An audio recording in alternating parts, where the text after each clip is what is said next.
Oke, baik sebelumnya, Assalamualaikum warahmatullahi wabarakatuh. Sebelumnya perkenalkan, kami dari kelompok 36 yang beranggotakan rekan saya Iqbal Dwi Ardiansyah, NIM 600-200-202, dan juga saya Gendi Rasana dari NIM 600-200-246. Di sini kami akan menjelaskan kaitannya dengan proses praktikum pemrograman komputer. Nah, untuk modul praktikumnya yaitu terbagi menjadi 4 modul. Yang pertama, Python dasar. Untuk modul kedua, Python QA dengan PySci2.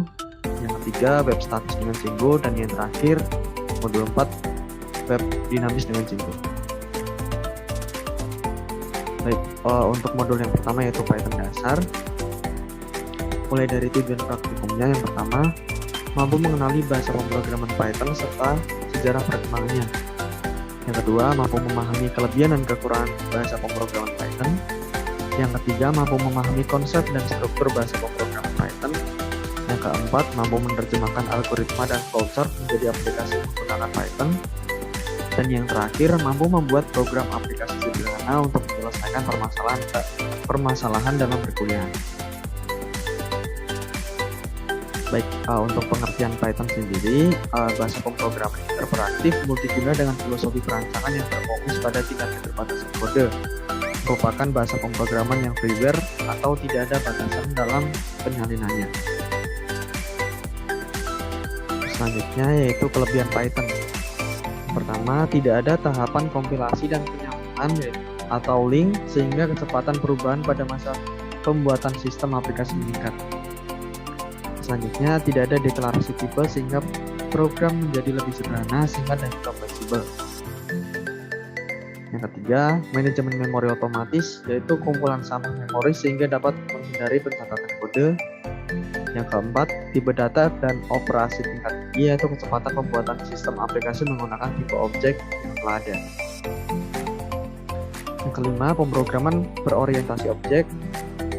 Yang keenam, terdapat kelas, modul, ekspresi sehingga terdapat hubungan pemrograman skala besar secara modular. Selanjutnya, pemuatan dinamis modul C sehingga ekstensi menjadi sederhana dan berkas biner yang kecil. Dan yang terakhir, pemuatan kembali secara dinamis modul Python seperti memodifikasi aplikasi tanpa mengetiknya.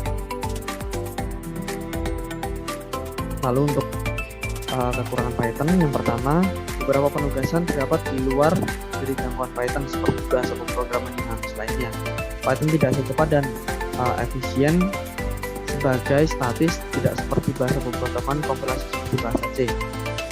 Kedua, disebabkan Python merupakan interpreter, Python bukan merupakan perangkat bantu terbaik untuk pengantar komponen elektromagnetis.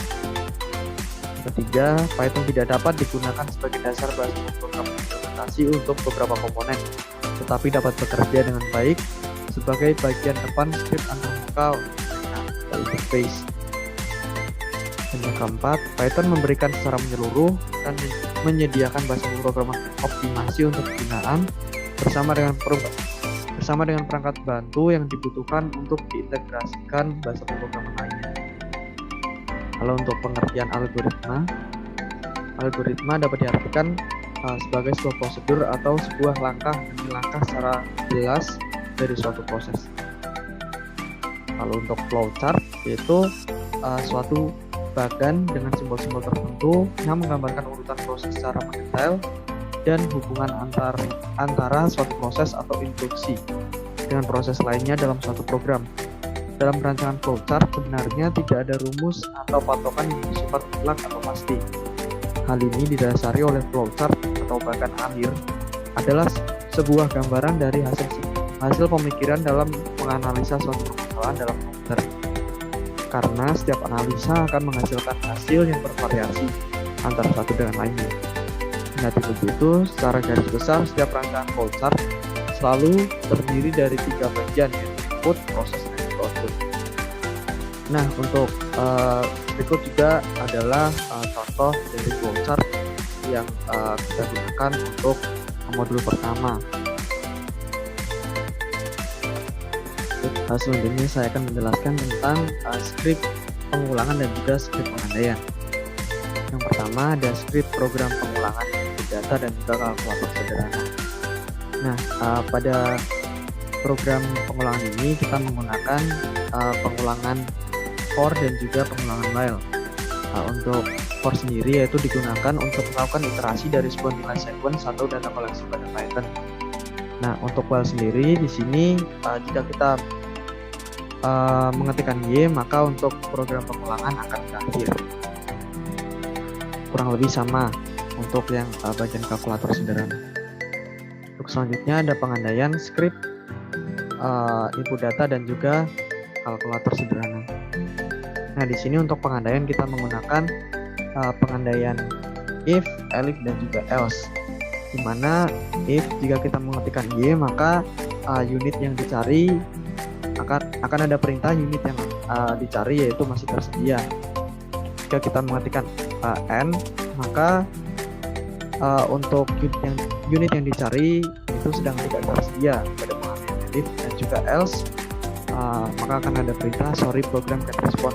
Kurang lebih untuk bagian script program pengandaian kalkulator sederhana sama dengan pengandaian input data, itu menggunakan if, elif dan juga else. Selanjutnya yaitu penjelasan mengenai tipe data dan juga operator. Untuk tipe data yaitu tipe data adalah media atau memori pada komputer untuk menampung berbagai informasi sesuai dengan jenisnya. Di sini yaitu kita menggunakan tipe data string dan juga integer dan float. Untuk string sendiri yaitu tipe data yang mewakili teks. Teks sendiri merupakan serangkaian karakter yang dapat berupa huruf, angka dan juga simbol. Selanjutnya yaitu tipe data integer, yaitu tipe data yang bertujuan untuk menyimpan nilai bilang bulat. Dan yang terakhir yaitu tipe data float digunakan untuk menampung angka pecahan atau desimal. Nah, selanjutnya untuk operator yaitu merupakan simbol-simbol yang digunakan untuk baik, untuk selanjutnya saya akan menjelaskan mengenai modul 2 yaitu Python GUI dengan PySet2. Tujuan praktikum yang pertama, praktikan mampu membuat aplikasi sederhana menggunakan PySet2. Yang kedua, praktikan mampu menerjemahkan aplikasi dari Python dasar ke bentuk GUI atau Graphical User Interface.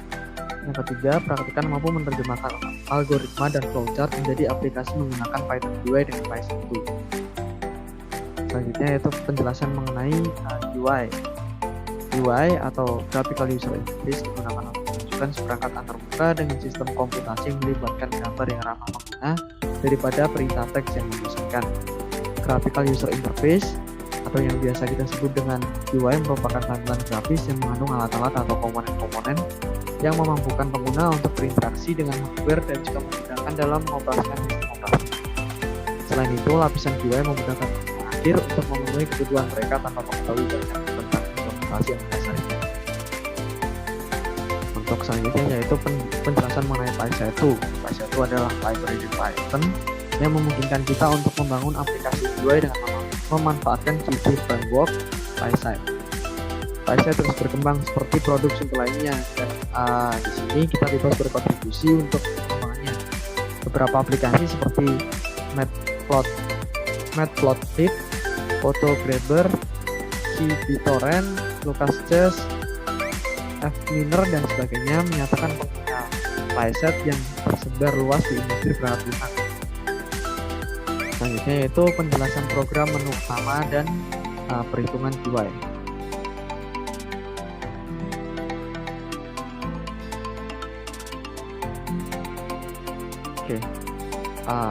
Selanjutnya yaitu widget menu utama dan juga kalkulator. Pada widget menu utama di sini ada file dan juga account seperti yang terlihat di menu utama. Ada file dan juga account. Nah, untuk selanjutnya untuk masuk di kalkulator di sini kita klik account, lalu kita masuk ke calculate. Nah, di sini kita ambil contoh untuk hasil unit math. Oke, baik, untuk selanjutnya saya akan menjelaskan widget pada kalkulator. Yang pertama yaitu untuk line 1 yaitu key date edit. Nah, di sini digunakan untuk mengatur tanggal dan juga waktu pengecekan. Selanjutnya pada line 2 yaitu combo box itu digunakan untuk menampilkan beberapa opsi unit. Di sini kita ambil contoh unit matic, itu ada kurang lebih ada 10 opsi pilihan kendaraan unit matic. Lalu untuk selanjutnya ini coba kita klik untuk contoh tier 125S. Nah, untuk selanjutnya ini akan memunculkan harga secara otomatis. Baik, untuk selanjutnya yaitu key spin box pada line 4 itu digunakan untuk memberikan opsi yaitu jumlah pesanan di sini. Kita ambil contoh yaitu memunculkan panah ke atas ke bawah, yaitu mengurangi dan juga menambahkan secara otomatis jumlah pesanan. Untuk selanjutnya yaitu pada line 5 line edit, yaitu memberikan isian secara manual untuk pada bagian line 6 yaitu pada bagian pajak. Kita ambil contoh 10. Oke, untuk selanjutnya line 7 yaitu line edit kurang lebih sama, memberikan isian secara manual. Selanjutnya kita hitung secara otomatis. Nah, maka di sini akan keluar untuk total harga unit yaitu 17.500.000 dan juga pendapatan penjualan unit. Nah, tujuan praktikum modul 3 ini adalah pertama, mampu membuat web dengan menggunakan Django. 2, mampu mengenali HTML, Django, dan CSS. 3, mampu memahami konsep dan struktur web statis. HTML adalah sebuah formatting yang digunakan untuk membuat sebuah halaman website sekaligus sebuah fondasi dasar sebuah website. File HTML disimpan menggunakan ekstensi .html, diakses menggunakan web browser. Nah, kemudian CSS atau yang juga disebut Cascading Style Set adalah bahasa pemrograman yang digunakan sebagai salah satu website desain atau memiliki sifat style set language. CSS dapat digunakan untuk membuat desain suatu halaman website dan juga dapat dimanfaatkan sebagai penanda dengan menggunakan ID atau class. Selanjutnya Django dapat dikatakan sebagai sebuah web framework yang juga membantu dalam membuat sebuah website dengan beberapa kegunaan yang juga mampu untuk mencegah developer dan menuliskan kode Python yang sama secara berkala. Penjelasan project dan app. Membuat project dan app. Dengan menggunakan CMD kita membuat file Python baru dengan mengetik start project python manage.py, nama file yang akan dibuat. Kemudian masuk ke sebelum tag dan membuat file yang sudah dibuat tadi menggunakan dengan mengeklik pojok kiri atas open folder dan tulis script sesuai keinginan web atau aplikasi yang ingin dibuat. Penjelasan membuat template HTML dan CSS di project atau di app. Pertama, kita masuk ke sebelum tag dan membuat folder baru bernama templates dengan mengeklik kanan pilih new file, kemudian save dengan nama dan dikasih .html. Sedangkan membuat template CSS kita dapat membuat folder dengan nama static dan di dalamnya sama dengan template, yaitu membuat new file dengan nama terus tambahi .css. Catatan, nama yang dimaksud di atas adalah nama belakang atau kode filenya, bukan nama dari file di perangkat atau file di PC atau laptop. Jelasan script. Pada script HTML dibagi menjadi 3 bagian, yaitu head, body, footer. Head bagian paling atas script HTML. Di sini terdapat title dari web yang dibuat dan juga ada link untuk mengimport tampilan CSS dan ada gambar logo di samping title. Body bagian inti dari script HTML. Di dalam terdapat beberapa komponen, yaitu ada kelas menu yang ada pada menu bar. Terdapat 3 menu, yaitu home, about, dan contact us. Ada kelas konten di kelas ini terdapat script untuk membuat tombol dan terdapat teks penyambut. Kelas footer. Di sini terdapat link gambar yang ada di folder statik dan terdapat di identitas PT Yamaha Indonesia. Bagian footer, bagian paling bawah di sini hanya terdapat teks identitas pembuat program. Script CSS hanya memprogram tampilan dari web yang kita buat. Jika di HTML ada 3 bagian, di CSS hanya terdapat 2 bagian karena di bagian tidak ada di dalam CSS yang kita buat.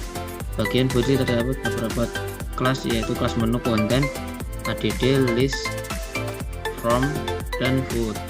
Pada bagian menu setting, tampilan hanya pada menu bar, dan bagian lainnya sama.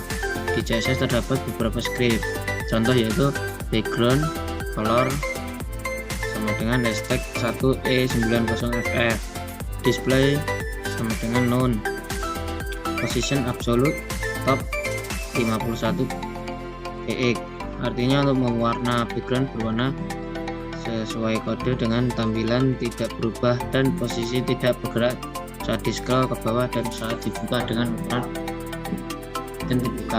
ukuran semuanya 51 px. Modul 4, web dinamis dengan Django. Tujuan praktikum modul 4 yaitu 1.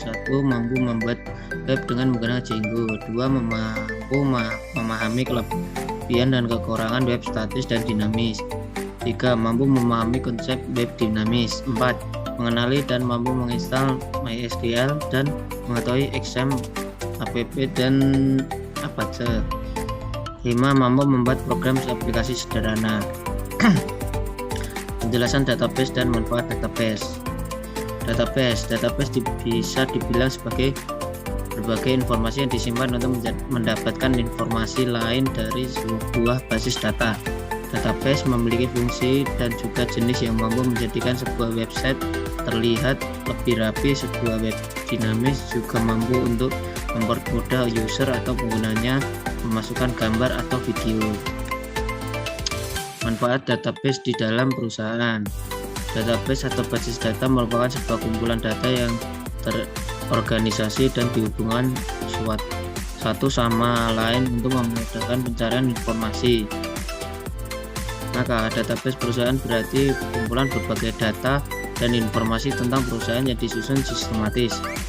Data tersebut dapat diperiksa, diolah, ataupun dimanipulasi menggunakan program komputer untuk kepentingan perusahaan.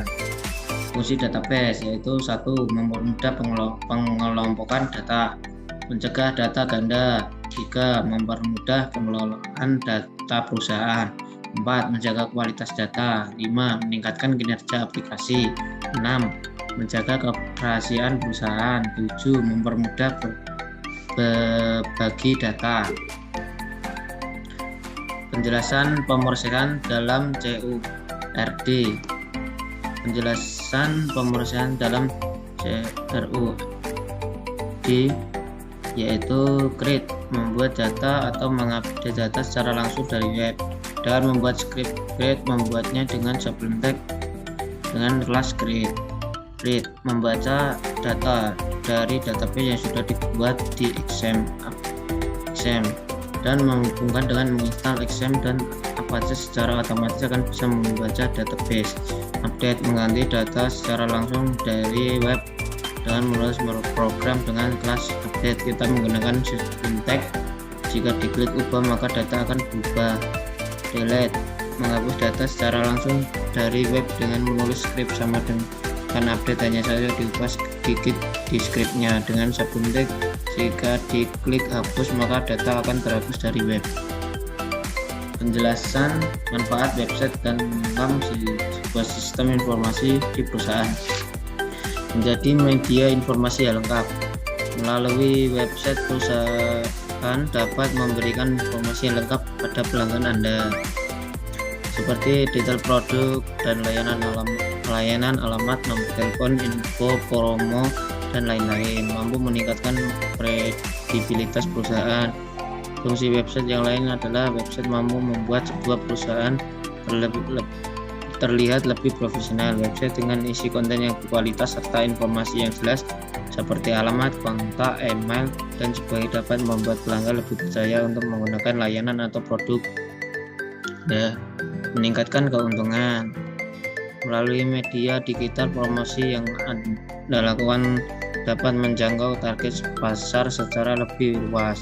Website juga bisa Anda jadikan sebagai toko online di mana pelanggan dapat melakukan transaksi jual beli di dalamnya.